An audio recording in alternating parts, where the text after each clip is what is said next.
होतो आणि आपल्याला जे नेहमी ऊर्जा देतात असे माननीय राजीवजी पाटील आता आपल्या बरोबर आहेत। राजीवजी पाटील हे वसई विरार महानगरपालिकेचे सर्वप्रथम महापौर आणि त्याचबरोबर ओबीसी हक्क परिषदेचे अध्यक्ष आहेत। आपण जोरदार टाळ्यांनी त्यांचं सर्वप्रथम स्वागत करूया। पण राजीव पाटील यांच्या अध्यक्षतेखाली गेला, त्यामुळे अतिशय खूप आशा आज आपल्याला नानंदकडे आहे। मी विनंती करीन सर्वप्रथम आपल्या या आंदोलनाबद्दल कोणीतरी माहिती द्यावी। सुभाषजी मोरे साहेब इथे उपस्थित आहेत, साखरे साहेब उपस्थित आहेत आणि उपस्थित सर्व आली। त्यानंतर आपल्या उमेदवारांनी त्या प्रक्रियेमध्ये जात असताना त्यांच्या अशा लक्षामध्ये आलं की सन्मान्य सुप्रीम कोर्टाने जो निर्णय दिलेला आहे 50% राखीव प्रवर्गातून आणि 50% खुल्या वर्गातून ह्या जागा इथे पालघर जिल्ह्यामध्ये भरायच्या आहेत, ज्या ठिकाणी पेसाबहुल क्षेत्र आहे। पण हे होत असताना राज्य शासनाने सन्मान्य सुप्रीम कोर्टाच्या त्या जजमेंटचा अर्थ वेगळा घेऊन त्यांनी त्या उर्वरित 50% मध्ये राखीव प्रवर्गातून घेण्याच्या ऐवजी त्यांनी सरसकट एसटी समाज बांधवांच्याच भरती त्याच्यामध्ये करून घेतल्या। आणि ज्यावेळी पवित्र पोर्टलची प्रक्रिया चालू झाली असता आपल्या विद्यार्थ्यांच्या असं लक्षामध्ये आलं की त्यांना आपल्या जिल्ह्यामध्ये देखील त्या प्रमाणामध्ये किंवा आरक्षणाच्या प्रमाणामध्ये जागा नाही आहेत, हा एक मुद्दा। आणि त्याच्या पलीकडे आपली ही जी मुलं आपण मध्यंतरी खासदार महोदयांच्या माध्यमातून आपल्या लढ्याच्या माध्यमातून जी आपण कंत्राटी मानधन तत्वावर म्हणून इन करून घेतली होती, त्या मुलांना नियोजित पुन्हा त्याच्यामध्ये कंटिन्यू करण्यासाठी नियमित सेवेमध्ये घेण्यासाठीचा देखील घोंगडं या सगळ्या प्रोसेसमध्ये थांबून बसलेला आहे। आणि मग आता अशा वेळी अशी जनभावना आणि अशी लोकभावना तयार झालेली आहे की या मुलांना प्रथमतः प्रायोरिटी बेसवर नियमित करून घ्यावं, जसं त्यांनी एसटी समाज बांधवांना पवित्र पोर्टलची प्रोसेस बायपास करून घेतलं मग स्थानिक म्हणून। आणि आमच्या विद्यार्थ्यांना देखील याच निकषावर कुठेतरी या प्रोसेसला एकतर बायपास करून किंवा सन्मान्य पालकमंत्री महोदय असतील, सीएम साहेब असतील आणि मंत्रालयामधील उच्च अधिकारी, प्रधान सचिव, मुख्य सचिव असतील यांच्या निदर्शनामध्ये हा मुद्दा आता ह्या लढ्याच्या निमित्ताने म्हणजे आपलं साहेब एक सकारात्मक बाजू अशी झाली या 5-6 दिवसांच्या घडामोडींमध्ये की तिसऱ्या दिवशी खासदार महोदयांना आपल्या आंदोलनाची दखल घ्यावी लागली आणि नंतर त्यांच्या माध्यमातूनच दुसऱ्या दिवशी आपण मंत्रालय स्तरावर म्हणजे जोपर्यंत आपला ज्या आधी जो आपला विषय अडकून बसला होता की आपल्या मुलांवर झालेला अन्याय हा मंत्रालय स्तरावर पोहोचलेला नव्हता एवढ्या वर्षांमध्ये, तो प्रधान सचिवांपर्यंत आणि पालकमंत्र्यांपर्यंत पोहोचला। आणि आता साहेब अशी परिस्थिती आहे की आता ह्या सगळ्या लढ्यामध्ये आपल्याला आता आपले ओबीसी लोकप्रतिनिधी आणि ओबीसी पदाधिकारी यांचं देखील एकजूट करून त्यांचा देखील दबाव प्रशासनावर आपल्याला टाकावा लागेल, जेणेकरून येत्या पुढील काळामध्ये म्हणजे आता मगाशीच खासदार महोदयांच्या प्रतिनिधीशी फोनवर बोलणं झालं तर त्यांनी देखील पालकमंत्र्यांसोबत चर्चा केली। आणि अशी माहिती आहे की स्वतः पाटील साहेबांचं देखील आता येताना रस्त्यामध्ये पालकमंत्र्यांसोबत ते चर्चा करून आलेलेच आहेत। आणि पाटील साहेब आपलं एकंदरीत राज्य शासनाकडे आणि समस्त महाराष्ट्रामध्ये असलेलं वजन राजकीय आणि सामाजिक आणि आपलं योगदान हे निश्चितच आम्हाला ह्या लढ्यासाठी बळकटी देणार आहे। तर ह्या संपूर्ण ह्या सगळ्या त्रांगड्यामध्ये आता कशा पद्धतीने आपली भूमिका असावी या संबंधी आपण थोडं मार्गदर्शन संबोधन केलं तर उत्तम राहील। इथे बाधित पात्रताधारक बसलेले माझे शिक्षक बंधू सर, आम्ही सर्व पात्रता धारण केलेले विद्यार्थी इथे बसलो आहोत आणि आपल्या पालघर जिल्ह्यामध्ये 2014 पासून भरती झालेली नाहीये। त्याच्यामध्ये 2022ला भरती जेव्हा झाली तेव्हा 100% एसटी प्रवर्गाचीच भरती झाली आणि ती जी भरती झाली त्या ज्या मुलांनी स्थानिक जी एसटी भरती झाली ते सुद्धा स्थानिक आहेत, आम्ही सुद्धा स्थानिक, आणि त्यांनी जी पात्रता धारण केलेली आहे तीच पात्रता आम्ही सुद्धा धारण केलेली आहे, तेच निकष आम्ही सुद्धा पार केलेले आहेत। त्याच्यामुळे आम्हाला त्या निकषामधून आम्हाला डावळलं गेलं आहे आणि आमच्यावर खूप मोठा हा अन्याय झालेला आहे आणि या नोकर भरतीपासून आम्ही वंचित राहिलेलो आहोत। आणि आता बघितलं तर 25ची जी पोर्टलची भरती येते त्या भरतीमध्ये सुद्धा त्यांनी जाहिरातीमध्ये ओबीसींना 0 जागा दिलेल्या आहेत आणि बाकी सगळे ओपन मध्ये टाकलेले आहेत। मग आता असा आमच्या पुढे प्रश्न आहे की आम्ही सध्या कंत्राटी शिक्षक म्हणून कार्यरत आहोत, मग आमच्या ऑर्डरमध्ये नियमित शिक्षक येईपर्यंत किंवा अंतिम निकाल लागेपर्यंत असा आम्हाला हे दिलेलं आहे त्या ऑर्डरमध्ये की तुमची सेवा कायम संपुष्टात येईल। मग आता आमच्या पुढे हा प्रश्न निर्माण झाला आहे की आम्ही आता कार्यरत असताना जर पोर्टल भरती तर आता चालू झाली आहे, याद्या 2-4 दिवसामध्ये लागू शकतात, कधीही लागू शकतात, मग आम्हाला तिथे संधी मिळते की नाही हा प्रश्न आमच्या समोर निर्माण झाला आहे। कारण आम्ही एवढी सेवा देतोय 1.5 वर्षापासून आणि आमच्या जागेवर आता नवीन शिक्षक येतील म्हणजे आमच्या हातात नाही कंत्राटी राहणार आणि नाही आम्ही पवित्र पोर्टलद्वारे पालघर जिल्ह्यामध्ये लागू शकत नाही. लागलं तरी फार थोडी मुलं लागतील, ती दुसऱ्या जिल्ह्यामध्ये लागतील. म्हणजे आपल्या जिल्ह्यामध्ये जवळजवळ 1300 जागा आहेत आणि या 1300 जागा त्यांनी पवित्र पोर्टलला दिलेल्या आहेत. मग त्या फक्त खुल्या प्रवर्गासाठी आणि एसटीच्या जागा आहेत त्या 432 जागा त्या फक्त एसटी पेसासाठी दिलेल्या आहेत, म्हणजे स्थानिक एसटी पेसामधून भरण्यात याव्यात. मग आमचं आता खूप म्हणजे मानसिकता पण आमची खचलेली आहे की आमचं नक्की काय होईल.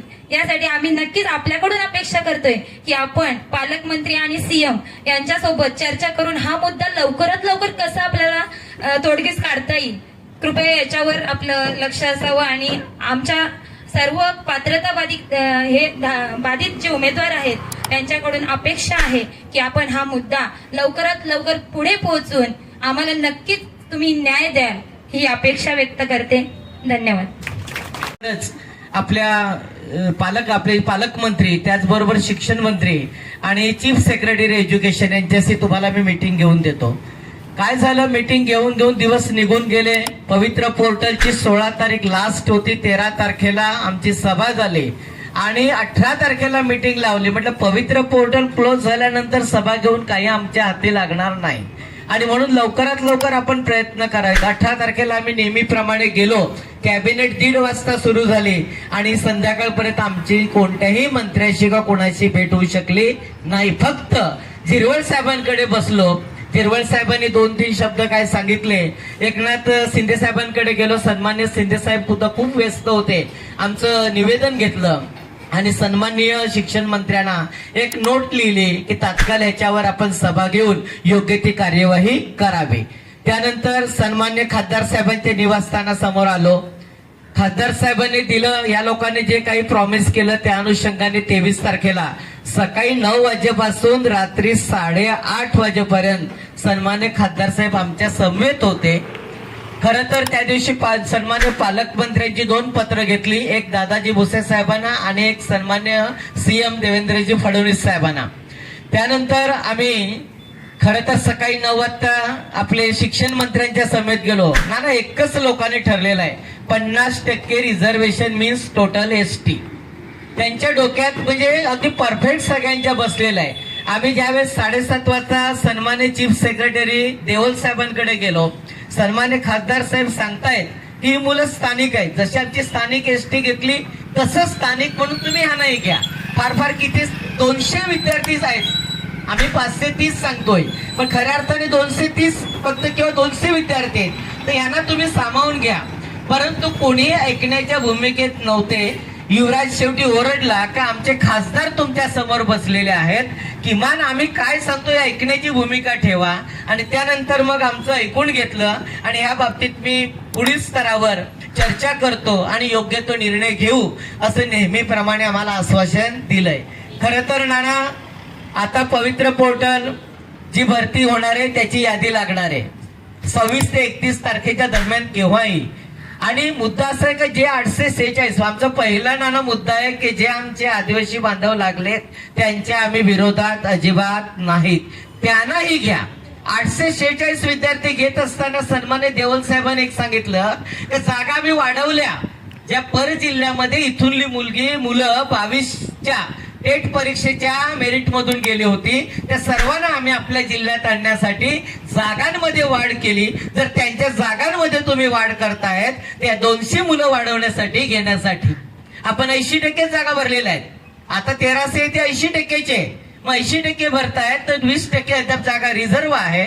आणि आपल्या महाराष्ट्रामध्ये टोटल रिझर्वेशन नाना 72% आहे. 72% तर 50 आम्ही तेही सोडून देतो. 22% तरी आमच्या मुलांना घ्यावं. आणि आमची खात्री आहे की आता आमचं अक्षय म्हणजे कसं काय म्हणतो की आपण गळ्यापर्यंत आलेलं आहे. या मुलांच्या समोर आता पूर्णपणे जी आशेची किरण ही पूर्णपणे नेस्तनाबूत झालेले आहेत. आणि म्हणून आशेचं किरण म्हणून आमची आता पूर्ण जी मजल आहे ती आपल्यावर आहे. आम्हाला खात्री आहे की आपण सीएम साहेबांकडे सुद्धा सभा घेऊ शकता, एवढं आपलं सोशली आणि पॉलिटिकली आपलं वजन आहे. आणि म्हणून नाना शेवटचं एक आशेने आम्ही आपल्याकडे पाहतोय. आपण आज आम्हाला निश्चित काहीतरी आश्वासित करावं अशी मी आपल्याला विनंती करतोय. बसले ते सारख्या लेवलचे पण मला कौतुक आहे तुमचं सगळ्यांचं आणि खास करून वाड्यावाल्यांचं की कुठल्याही प्रकारचा असा अन्याय झाला का वाड्यातले लोक जागरूक आहेत. म्हणजे महाराष्ट्रामध्ये वाड्याकडे बघायला गेलं तर वाडा हा तालुका जो आहे हा ग्रामीण किंवा आदिवासी असा म्हणजे मागासलेला असा वाटतो. पण इथे मला वाटतं प्रत्येक घरामध्ये कमीत कमी ग्रॅज्युएट अशी मुलं असतील आणि त्यातनंच त्यांना त्यांचा स्वतःचे हक्क कळतात आणि आपल्यावर अन्याय होतो हे कळतं आणि त्या अन्यायावर मात करण्यासाठी म्हणून आपण प्रयत्न करतायत. मला तुमचं कौतुक आहे. परत मी सांगतो, आपण शेवटी शासनाचे काही जे नियम आहेत त्याचा अर्थ त्या चेअरवर बसलेला माणूस कसा आहे ते लावतो त्याच्यावर अवलंबून असतं की बाबा काही शब्द असे असतात की डबल मिनिंगचे असतात, हे किंवा ते स्पष्ट असं नसतात आणि त्यामुळे तो बसलेला अधिकारी जो आहे त्याचं कसं मत आहे त्याच्यावर अवलंबून असतो. आणि यावर निर्णय घेण्याची क्षमता जी आहे तिथले लोकप्रतिनिधी म्हणजे उदाहरणार्थ मुख्यमंत्री किंवा शिक्षण मंत्री हे वजनदार असायला पाहिजेत. नाहीतर सरकारी अधिकारी जे IAS ऑफिसर आहेत असे गोल गोल फिरवतात. आम्ही बघितलेलं आहे की असा खमक्या एखादा मुख्यमंत्री असेल किंवा मंत्री असेल तरच तो त्याला अडवू शकतो. ह्या अशा ठिकाणी आहे ना, मला आठवण येते ते आपल्या अजितदादांची. अजितदादा म्हणजे कसं ठणकावून सांगायचे की असं नाही असं व्हायला पाहिजे, यांच्यावर अन्याय होतोय. आणि मला वाटते फडणवीस साहेब पण तशाच धर्तीचे आहेत. ऍक्च्युली एकनाथ शिंदे साहेब पण तसे आहेत, म्हणजे कमके आहेत. पण आता त्यांच्याकडे तुमची भेट झाली असतं नसं त्यांना एक सांगायला पाहिजे की बाबा तुम्ही शिक्षण मंत्र्याचं आम्हाला मीटिंग द्या. आता आपण एक पालकमंत्र्यांचं माझं बोलणं नाही झालं, मी त्यांचे थोड्या वेळाने फोन करतील ते. माझं विश्वनाथ पाटलांशी बोलणं झालं, ते मला आजारी आहेत. ते मला म्हणाले की मी ते संध्याकाळी इथे येणार आहेत. त्यांचं पालकमंत्र्यांशी बोलणं झालेलं आहे, बरोबर. या दोन तीन दिवसामध्ये पालकमंत्री आणि पालकमंत्र्यांना घेऊन मुख्यमंत्री आणि शिक्षणासंदर्भामध्ये जे अधिकारी आहेत, हे अधिकारी जे आहेत ना, हे खरं म्हणजे झारीतले शुक्राचार्य असतात. त्यांच्या हातात चाव्या असतात आणि ती चावी कशी कुठे फिरवायची हे त्यांना बरोबर माहिती असते. त्यामुळे ह्यासाठी म्हणून आपल्याला या मोठ्या लेवलचे पालकमंत्री मुख्यमंत्री अशा प्रकारचे मिनिस्टरला घेऊनच आपल्याला मीटिंग घ्यावी लागेल. अन्यथा आपला प्रश्न जो आहे, आपण किती वर्ष झाले लढतोय. मागच्या वेळेला आपण आपल्याला सीओनी आश्वासन दिलेलं की बाबा ह्या मंडळीवर अन्याय होणार नाहीये. आपण म्हणाल त्याप्रमाणे कुठल्याही प्रकारे इथे अगोदर लागलेले आमचे जे आदिवासी बांधव आहेत त्यांना कोणाला काढा किंवा त्यांच्यावर अन्याय व्हावा असं मला कधी वाटत नाही. खासदार साहेब पण आपले त्याच मताचे आहेत. खासदार साहेब खरोखर तुमचे खूप चांगले आहेत. माझं त्यांचं बोलणं झालं आज सकाळी बोलणं झालं. ते म्हणाले की आज कुठेतरी आहेत ते, मला वाटतं मी संध्याकाळी येणार आहे 6 वाजेपर्यंत येणार असं त्याने मला सांगितलं. मी त्यांना सांगितलं की मी लवकर जाणार, मुंबईला मीटिंग आहे. पण मला खरोखरच तुम्हाला आश्वासन पण मी कसं देऊ असं मला म्हणायचं, कारण ते माझ्या हातात नाही. फक्त आपण मीटिंग लावू शकतो. आपण मीटिंग लावू, त्यावर पॉझिटिव्ह कसं निर्णय घेता येईल ते बघू.